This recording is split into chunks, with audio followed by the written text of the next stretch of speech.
Good morning student. आज मैं पढ़ाने जा रही हूँ सब्जेक्ट हिंदी क्लास 7।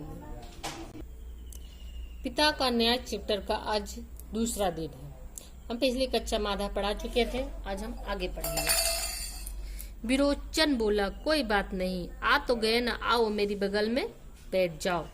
पर सुधन्य ने विरोचन की बगल में बैठने से इनकार कर दिया। उसने कहा, मैं आपके साथ आपकी बगल में नहीं बैठ सकता, क्योंकि हम दोनों में किसी बात में बराबरी नहीं। आप राजा हैं और मैं हूँ मामूली सा ऋषि पुत्र। आपके पास अपार धन संपदा है और मेरे पास विद्या को छोड़कर और कुछ नहीं। दो मनुष्य एक दूसरे की बगल में उसी समय बैठते हैं जब उनमें आपस में समानता होती है। विरोचन और सुधन्य दोनों में वाद विवाद होने लगा। केसनी इस बीच मुख दर्शक बनी रही।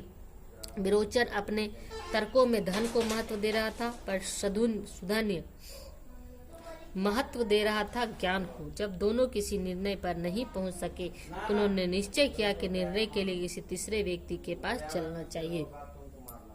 विरोचन को अपने धन का बहुत घमंड था। उसे लगता था कि धन दौलत से ही सब कुछ पाया जा सकता है, परंतु सुधन्य जो था वो सीधा साधा ऋषि पुत्र था। उसके पास सिर्फ ज्ञान था। तो दोनों में तर्क वितर्क होने लगता है, लेकिन कोई फैसला नहीं हो पाता है।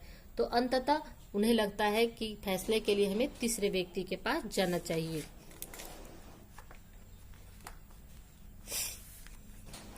विरोचन बोला, मैं किसी ब्राह्मण या देवता को निर्णायक नहीं मान सकता, क्योंकि उन पर मेरा विश्वास नहीं है।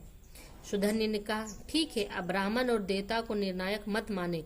मैं आपके पिता को ही निर्णायक मान रहा हूँ। उनका निर्णय मुझे स्वीकार होगा।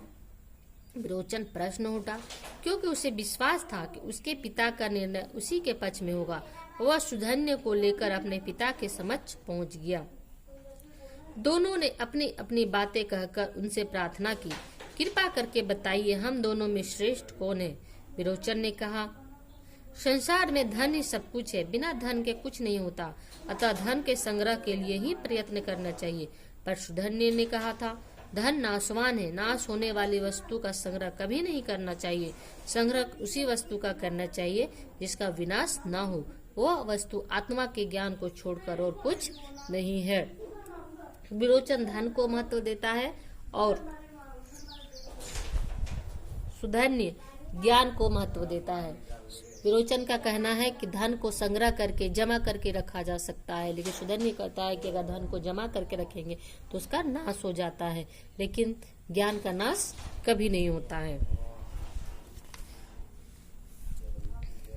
विरोचन के पिता स्वयं ज्ञानी थे, इसलिए जानते थे सुधन्य का कथन ही सत्य है, पर पुत्र मोह के कारण उनकी जीवा विरोचन के विरुद्ध निर्णय देने से संकुचा रही थी।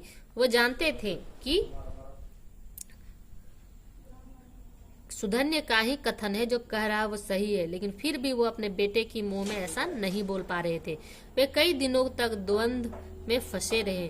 अंत में पुत्र मोह पर ज्ञान की जीत हुई। उन्होंने निर्णय दिया, विरोचन सुधन्य का कथन ही सत्य है, अतः वह तुमसे श्रेष्ठ है।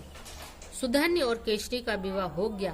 तर शर्त के अनुसार विरोचन जब सुधन्य के पैर धोने के लिए झुका तो सुधन्य ने उसे पकड़कर अपने हृदय से लगा लिया और कहा, विरोचन, जो कुछ हो गया वही पर्याप्त है, अब इसकी आवश्यकता नहीं रही। हम और आप अब से मित्र हो गए हैं।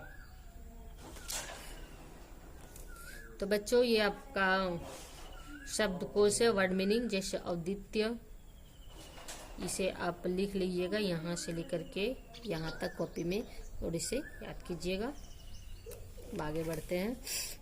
सही विकल्प पर सही का चिन्ह लगाओ।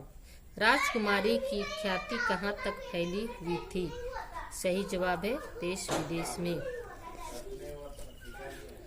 केसनी ने विवाह के लिए क्या शर्त रखी? आत्मा के ज्ञान को प्रधानता देगी।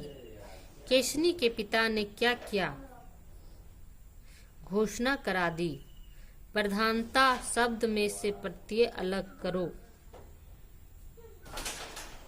प्रधान जोड़ता, ये सही है। राजकुमारी समस्त पद का विग्रह पहचानो। राजा की कुमारी।